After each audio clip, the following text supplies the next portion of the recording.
Welcome back, ladies and gentlemen, and fight fans around the world. It's your boy P. Welsh here with another UFC picks, previews, and predictions. We're UFC 309, Jones versus Miocic versus the heavyweight title of the world. Oh man, in New York City, MSG coming off an 8-3 run, been pretty hot the last few weeks. Hoping to continue it right here. Goal is 9-3 at least this week. 12 fight card on the books here. And we're starting off with Veronica Hardy and Eduarda Moria in the women's flyweight division. We got Hardy standing in 9-4-1, coming off a win, 5'4" with a 64-inch reach versus Eduarda Moria, 10-1, coming off her first loss, split decision, lost to Gomes, who come off a win last week. And it's kind of like, what do you think is going to happen here? I think this one's going to be very closely contested. We got prospect Mora versus, proven veteran Hardy, and I'm kind of leaning towards Hardy here. I think up from flyweight or strawweight to flyweight for Hardy is an advantage in this fight. I think her UFC experience is also something that shouldn't be. She's been in a lot of years of training at UFC mentality. I think that's where Hardy has a nice advantage here. I think naturally being a better weight cut for her versus Mora, who's having to switch weight divisions here. Let's see how that works out. 3-fight win streak for Hardy. That's who I really like to get the job done. I think she's a very considerable favorite in my opinion, despite what the books say. I think she's got a strong game. I think Mora will have good moments in this fight. I think she'll compete very hard, but I don't know what it could very well be a split decision, right? I think she'll have some good moments. She'll have maybe minutes of wins, but I think Hardy is a real competitor. Like I said, she's got you're on a win streak. You're fighting, you're finishing people along the way in the women's division is always pretty impressive. I guess the finishes were earlier, but Jamie Lynn Horth, JJ Aldridge, they're not bad fighters. I like Hardy here. They've gotten wins. I expect her to get another win here. Easy peasy lemon squeezy. I just wanted to check out the odds before we moved along there because I think they're pretty manageable, only minus 150, so minus 148 for Hardy. Like I said, I think Mora really does have a chance to really compete and win moments and win a round and make it go to the judges' scorecard. But I think Hardy will do just enough. I think the competition she's been up against. I mean, these women's fights are always so close. Been kind of off on them lately, so let's see if we can get one right with Veronica Hardy here. All right, let's move along, ladies and gentlemen. Going to the men's welterweight division, Basil Hafez, 9-3-1, coming off a win, 5'11" against Oban Elliott, 11-2, standing 6 foot tall, coming off a win, and 72-inch reach for both. And I mentioned how the reach on the shorter guy is sometimes an advantage because like if you get in there, you close the distance, you have right the guy. If you close the distance, you actually have the advantage in the reach, right? If you're the shorter guy with the longer arms in proportion to the taller guy with the same length arms as somebody, right? Their advantage is more at distance where you can control and mess up the timing here. And that's where I think Oban Elliott is going to win this fight. I can see him doing considerable damage with some nice combinations. He's a very solid fighter across the board. Not afraid to just go in there and point fight you and do some damage. Definitely a step up in competition for him against Woodburn and Preston Parsons, maybe two of the worst fighters in the UFC, potentially. I mean, Parsons beat Semmisberger, but I mean, that's his only win in like 5 years that I've watched him now. So this should be a good chance for Elliott here. We got to see him kind of push a finish here against Hafez, who will definitely lay it on the line.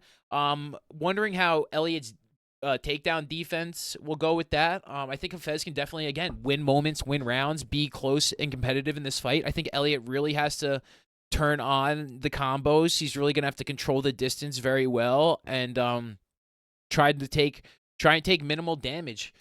I think he can do volume and knock out Hafez because I think he'll eventually come in there, and if he's can just make the adjustments, time him up right. I think Hafez definitely leaves a little bit to be desired in the striking department, and I think that's where Elliott will excel here.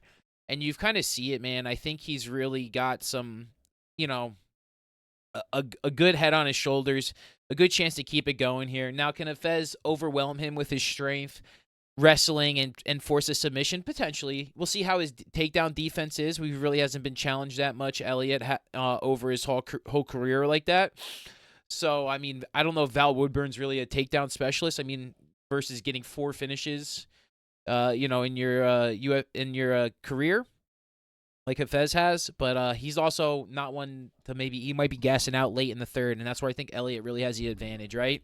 Once they get sweaty, if Elliott can somehow, weather the storm, do some damage early, then, maybe weather the storm if he gets in a bad position. I really like Elliott here. He's a clean fighter, welterweight. I think he's got a lot of potential. I think his striking is just better, and I'm always going to lean the striking and the wrestling if I can't totally, believe that the guy is a pure dominant wrestler against somebody that can strike, right? I mean, Elliott might be a poor man's JDM, right? That could be a compliment for him because JDM is pretty damn good at scrapping. Right, as much as you say he's been in a lot of close fights too, he's always winning those fights. So I think that's a testament to a good fighter as well. I like Elliott here to get the win, do enough. Bang! Moving along here, ladies and gentlemen. Another welterweight fight here. Look at this Mickey Gall. Hey, Mickey. Hey, Mickey. Against Brahmajamaj. I don't know. Butchered that one. 7-6 coming off a loss versus 5-10 coming off a loss. What do you want to say here, man? This is one that I can't believe they got on MSG card. Honor for both of these guys to get out there. Mickey Gall, Jersey boy, one last time. I could see him getting a sub finish here against Ramiz. Just because his wrestling style, if he gets into a bad spot, I think he can definitely jump the gilly and get a finish for Mickey Gall. I mean, that's kind of his win condition, is to get in a good spot, take it, get a reversal and a takedown, and then work a submission, which I think fits right into Mickey Gall's game plan. I mean, I really want to pick Brahimaj. I mean, a loss to Themba Greenbow is nothing to, I think we'll see. That's what I'm saying. This fight can change in a moment's notice. This one's really hard to call because it could be looking really bad or really good for one of these fighters at any moment, and then the other person gets them in a bad position or they make one mistake. This fight, to me, does not go the distance. This fight is somebody is going to, I feel like both of these guys are going to be attacking even when they're on offense and defense. It's crazy. So I think both guys are they're grappling, priorities.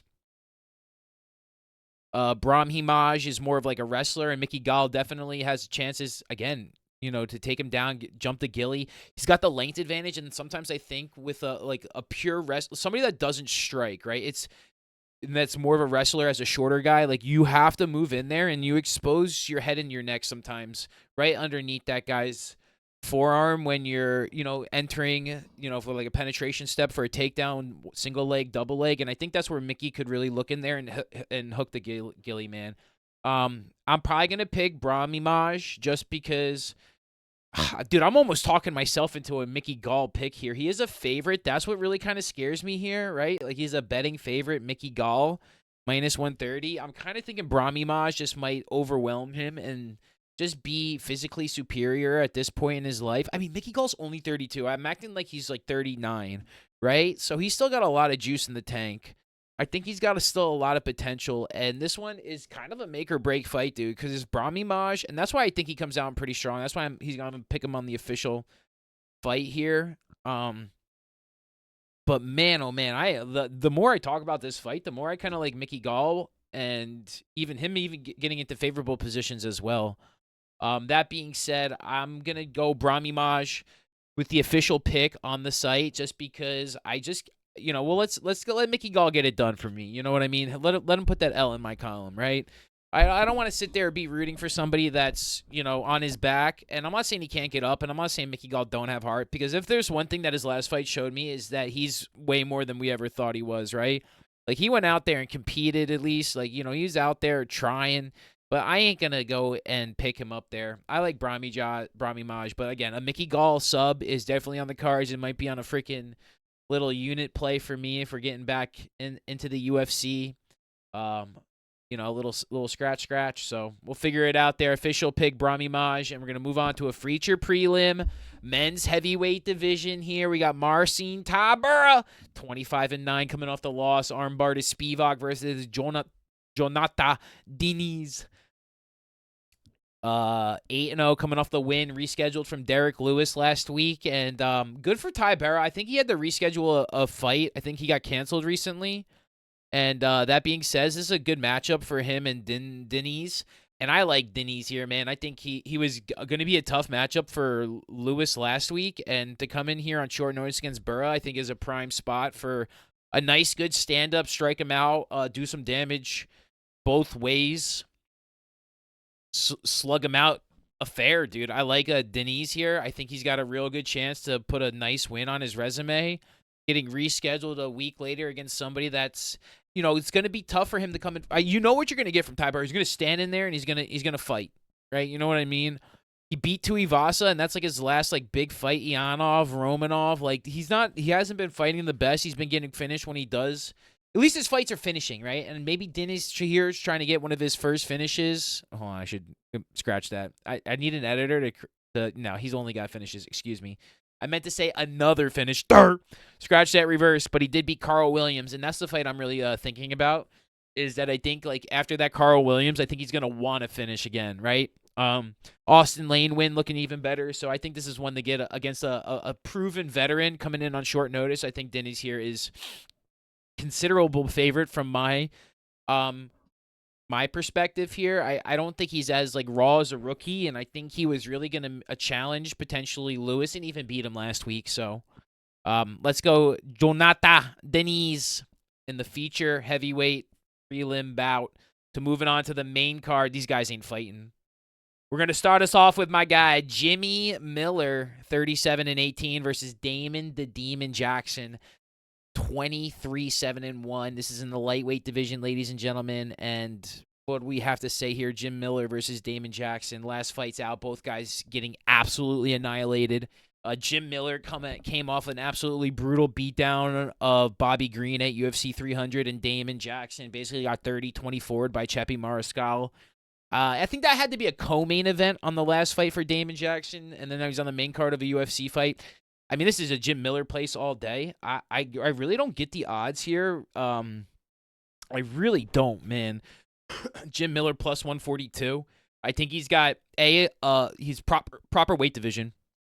I know he's much older than Jackson, but I mean, to me, Jackson really hasn't beaten anybody that has the pedigree of Miller, right? And his losses are to guys that are kind of big punchers: Cheppy, Billy, Dan Ige, Ilya Taporia. We just, he kind of does better with the guys like, Jackson's wins are against who? Alex Hernandez, right? Guys that he can dominate, Sabatini, Argueta, but Jim Miller can go up in there against anybody. I got like Jimmy for potential knockout. I think this is another slug him out fight. Again, I think it's where like it's going to be a different competition. And I mean, the fact that Jim didn't get finished in that Bobby Green fight, I don't know if it was good or bad for his career. It couldn't be good. I mean, my man's 41 years old. But I just think he, when you train like that, you're just a hardened person. Maybe he's just got thick. Some people are built different. And, I think Jim Miller still is on a pretty good form. He's even on the recent, bro, my man puts in performances. He comes back very strong. He has a decent time off, 7 months. He didn't get KO'd, but, he's still, he's Jim freaking Miller, man. That's what he wanted to be announced as free. How are you not going to pick that guy? He's one of my favorite fighters. I picked him for 300. I'm picking him here again.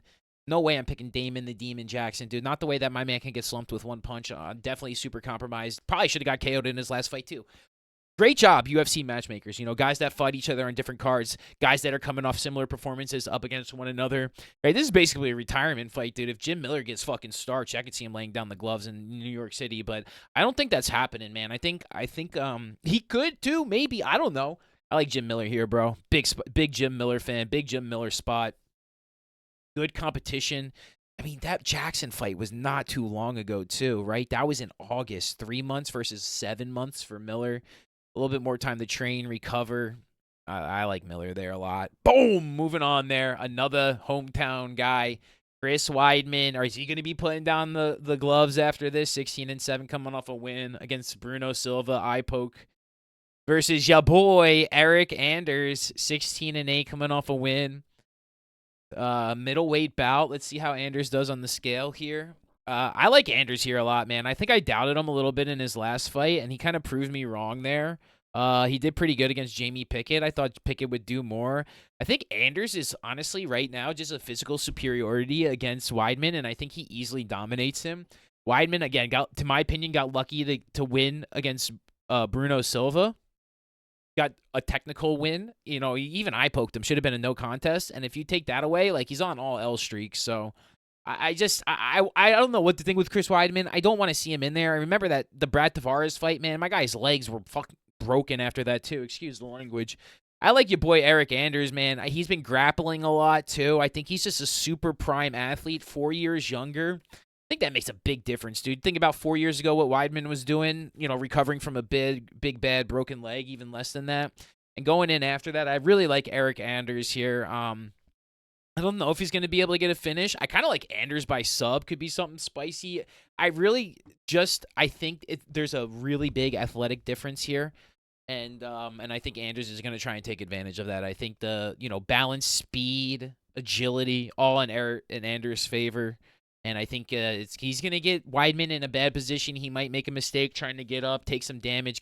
He could get KO'd too, but, as he's getting up, if he's protecting himself, he could go. It just depends on what kind of Weidman is valuing more in the moment in the octagon. In my, my prediction and my preview that I think might happen against Anders. But, yeah, boy, I'm definitely not going against him this time.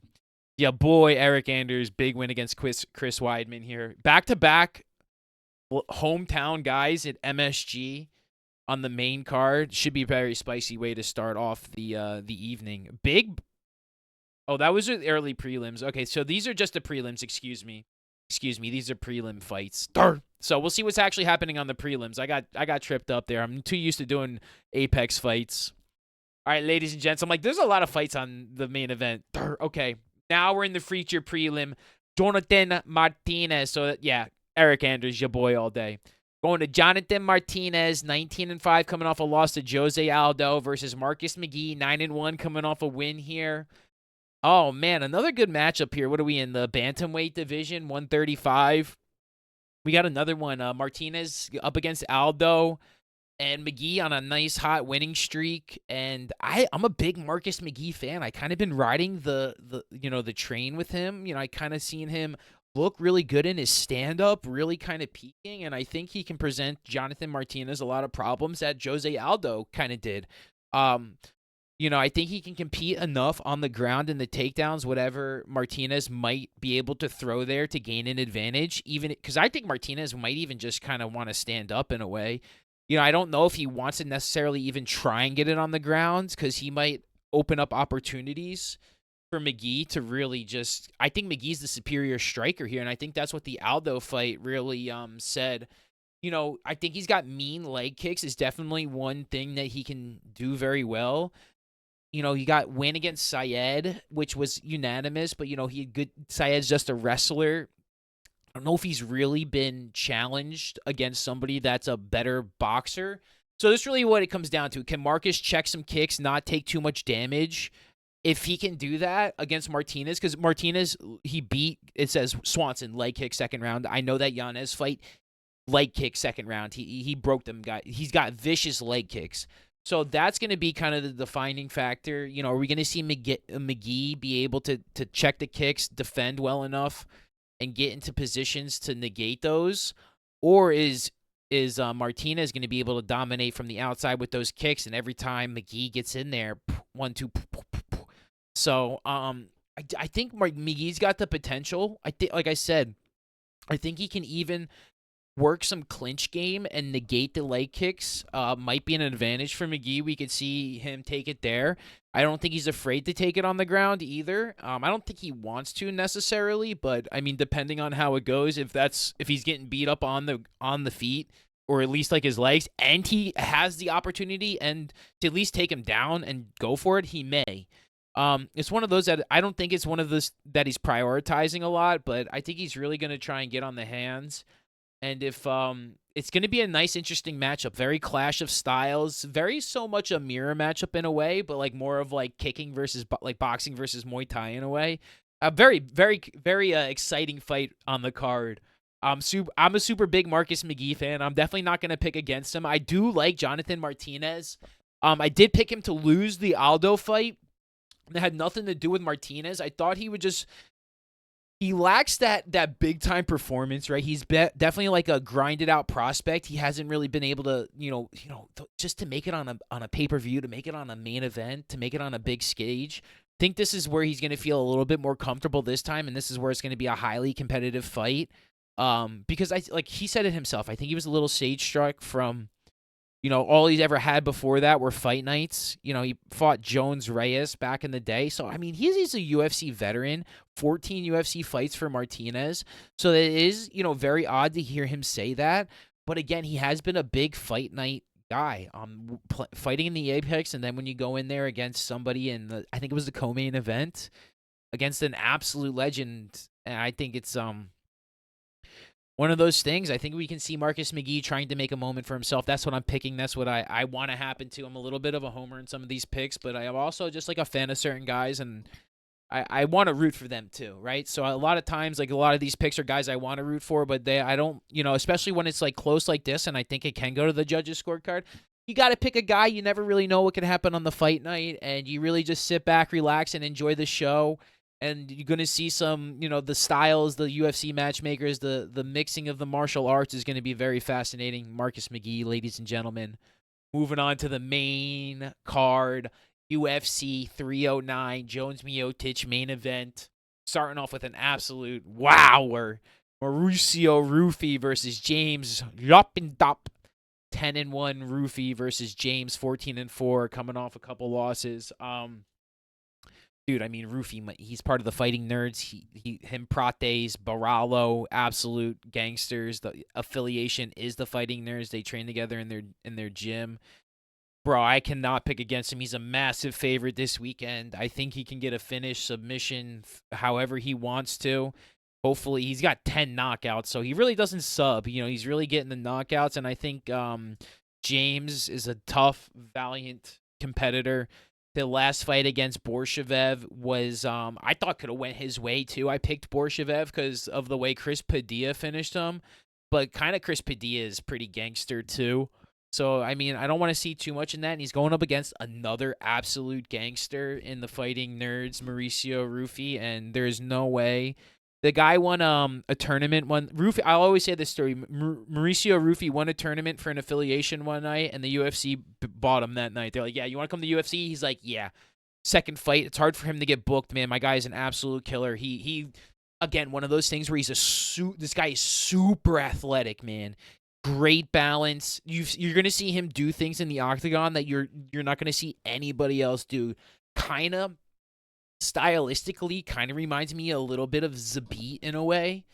Man, what a freaking compliment that is, dude. He was potentially featherweight contender of the world before he, retired. Bless him for giving us the fights he did, and hopefully Rufy can be like a reincarnation that we see that want to take it to the top. Another killer in the lightweight division, bro. These unranked lightweight killers are something else, bro. You got like guys like, 13, 14, 15 ranked guys barking, and then you got guys that can't even get fights because they're so scary. Let's see Patty fight this guy. Rufy versus Ruffy versus, dude, that'd be insane, bro. Insane. That one would go hard, bro. That would go so hard. Oh my god. Or Huffy, I should probably call him. His name is probably not Ruffy. It's Huffy, right? The R's. Hickson, Hoyce, Huffy, Mauricio Huffy. Let's go, bro. James. I think James is going to put some good. She's going to put it on the line, dude. I love this matchup. This is going to be a cracker fight. Cracking fight, dude. James is going to put on the line, man. I really respect a lot of what he's doing early in his career. I really hope, if he starts 0-3, the UFC keeps him alive. And I think if they give him somebody that he can compete with, dude, somebody in the lightweight division, he can get some wins, bro. Give him Alex Hernandez, bro. I picked James over Alex Hernandez. So I think he's got a lot of chance. He's got a lot of potential. If he shows strong, takes this guy to decision, could be a huge moment in his UFC career, right? Split decision win for James against somebody like Huffy, dude, could freaking change his whole career up. But I mean, there ain't no way I'm ever picking against Mauricio. Let's go, baby. Moving on, the women's flyweight bout, Viviane Araújo versus Karina Silva, 12-6, coming off a loss versus 18-4, coming off a win, 5'5", a little bit of a reach advantage for Araújo, and I mean, this is another one. It's hard to say that things are slam dunks here, but just the potential on Silva to finish Araújo and get her in a bad spot. I mean, that's kind of what we've been seeing from her, what she does. And even so, like, Araujo is definitely on the better half of the women's division, especially for flyweights. But is Silva even higher than that? I think so. And this is nothing against Araujo. I just think she's just way too competitive, and she's gonna get. I just think Silva is a way better competitor. I think you've seen that in her against bigger girls like Grasso. It's going to be tough for Araujo to get them, and that's where I think Silva's going to kind of get the advantage here. I think she's really kind of she seems very, I don't want to say heavy, for the division, but she seems like she hits like bricks, dominates these women physically, and gets them into bad positions where they're making mistakes, right? That's the thing in the women's division. You have to be such a force to make the other competitor, like, the women's division is so close at times with stand-up and striking and grappling that you have to force your opponent into mistakes, right? You have to get them on the back foot. You have to be able to take them down, force damage, and I think Silva really has the advantage there. I think we can see a big contender and her number 10 versus number 11 ranked flyweight fight here. I like Karine Silva big time. Big time. I don't even want to really stay on it too much. Again, we'll repeat ourselves. Anything can happen in the fight game. Vivian Araujo can come in there, grapple her up, dominate position, position, not submission, and do the best against Silva. But I think Silva would be able to get up. I think eventually she'll be able to defend it, and that's a stretch for me, even as I make the counter argument. Silva here, and let's move on, ladies and gentlemen. Bang! Bo Nickel versus Paul Craig. 6-0 Bo versus 17-8-1 Paul Craig. Are we going to get another Paul Craig masterclass against an absolute killer? Absolutely not, bro. The last fight, I think I picked Paul Craig against Barallo, and my guy stood in there like a punching bag. I don't trust his coaching. His coaching mid-round was terrible. Bo Nickel, I expect him to want to go in there and get an absolute KO. I think it's worth first round KO, second round KO for Bo Nickel. I can see it ending really early. I think once I don't know if he'll have to get an adjustment. Dude, Paul Craig does not move his head, right? And what are you gonna? I don't think Nickel's gonna try and shoot because Paul Craig's got good guards. So I expect Nickel to want to go in there and throw hands, and maybe even posture up against and clench. But I can really see Nickel dominating this fight, lasting 1, 2, 3 minutes at the most. Paul Craig's 36. Bo Nickel, he circled this one because of the last fight he saw against Kai Barallo. I think he's trying to almost emulate how Barallo has moved up in the middleweight division with a form of, developing, maybe not as many decisions, but just developing his complete game, striking, grappling more so, and slowly going against better competition. This is definitely a step up in competition, but I think this is definitely a place where Bo Nickel can see himself excelling. And off of that last film, I think I can definitely see it. I mean, my man is almost 10 years younger. He's an athletic freak, physical specimen, and I think he gets back in the first round finish. I don't think he really wrestles him that much. I think this is pure striking for Bo Nichols, wants to put a nice KO and kind of show the world that he's developing there. And if you're I think he's really going to be able to continue the development and implement it in bigger and better spots is, I think, what he really wants to do. Because I think in my opinion, right, this is definitely, I think what Bo Nickel really does well is he understands that the best submissions come from damage. They don't come from pure submissions, right? They come from getting a big strike and the other person being wobbly and then you getting him a takedown. And then when you get him into that position, it's game over, right? Because if they were clean, they might be able to compete, right? But if they're damaged and compromised, and you get the better of them, you can just work all day, right? And that's how you fight, and that's how that's the recipe for elite title contenders and challengers, right? I think about the Khabib and McGregor fight, and Khabib hit him with that right. You think of Islam Charles. Islam hit him with the right, and then Charles went down, and he got arm triangled. I think about that so much for these big-time submission wrestling experts, and why they have to continue to develop their striking, because they'll go against somebody that, just is great distance managers. And I think Bo Nickel gets a big-time win here against Paulie Craig, first-round KO. I probably talked longer than the fight's going to last, so let's move on, ladies and gentlemen. For the co-main event, we have Charles Doo Ooh, Bronx Oliveira, 34-10, coming off a loss to Armin Sarukian versus Michael Chiseled Chandler, 23-8, coming off a long layoff for waiting for McGregor. Boy, oh boy. I mean, it is a rematch. They fought the first time. Check left hook from Oliveira knocked down Chandler, led to the finish, and I don't know, man. I'm a little worried about Chandler or Oliveira mentality wise. I think Chandler's gonna come in here and be very dangerous. Like, there's no doubt about that. Like, Chandler's gonna be very dangerous early in this fight. He might be able to sneak in a crazy little stoppage. Say he touches Oliveira on the chin and can overwhelm him potentially. I think there's. I think but I think and see, man, dude, this fight might not last around either, dude. These guys are gonna lay out there and put it on the line. Charles, I mean, he's not gonna. He's gonna do damage. He's gonna stand in there. You know, it's gonna be good again. The yin and the yang of the wrestling versus the jiu-jitsu. I mean, Charles is. I mean, Charles all day. I'm picking Charles. But I'm just trying to make a case for Chandler here because I can't say he's just dead in the water. Never really want to say that about fighters like that because I mean, dude. Charles is such a killer. He's going against literally the best guys in the entire division, in the entire world. And if you're not the best, he's going to bully you. Even if you are pretty damn good, he's going to bully you too. Cagey. Freaking everybody, dude. So I like Oliveira here. Left hook to pound. 19 seconds in the round 2. I can see something like that happening again. Charles. I just think Chandler puts himself in vulnerable positions. Now, I'm just trying to think of like that Chandler-Poirier fight because that's the last one he had, right? That's really like the last chance he had, and he was looking good there. But I just don't trust Mike to not just get a little scrappy in there, do stuff that's not the most clean, and I expect Charles to get the better of him. Charles Oliveira! Going for a big win here. On to the main event, dude. What a matchup. John Bones Jones heavyweight title bout against Stipe Miocic, 27-1 versus 20-4. I mean, John Jones, dude. He's John freaking Jones. Against Stipe Miocic, hasn't fought in freaking 4 years. Ah, man, oh, man. This is Jones all day. How does he get it done? I mean, another spot where I think Jones really is going to want to get the knockout. But the more he stands in there and the more he puts himself in there, the more he's got the potential to take some damage. And, dude, there's one thing that Stipe has got. He's got big hands, bro, right? Like, he's got that KO power.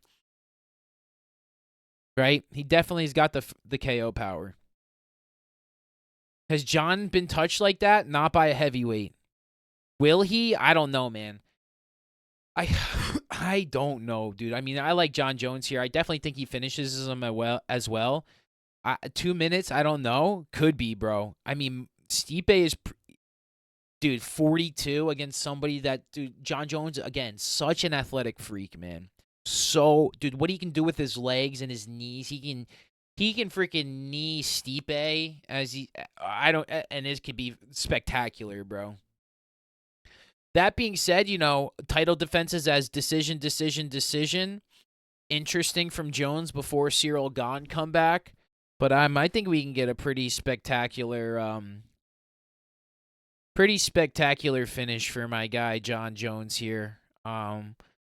You know, I can't see it going 5 rounds. I don't see either of these guys getting the gas tank at this point in their career. And even if I can see it even ending in the 5th round, bro. Like it could be one of those fights where the title is decided in the 5th round by a finish one way or the other. It could be that close. Will it? I don't think so. I really think John will have the advantage in the striking department and the grappling. I think over time Stipe will just take too much damage and he gets finished way before that. But it could very well, depending on how the fight starts. If it's way more like if John does very conservative early on. Bro, our minds are going to be blown after the walkout when we're watching these guys in the octagon. Let's just let them have their moment. I'm picking John Jones. Let's see how he does it. Spectacular masterpiece. Do a quick recap here. Trying to go big-time win, staying hot. 3 straight massive winning weeks, trying to make it 4 in a row. Go 100 picks above 500.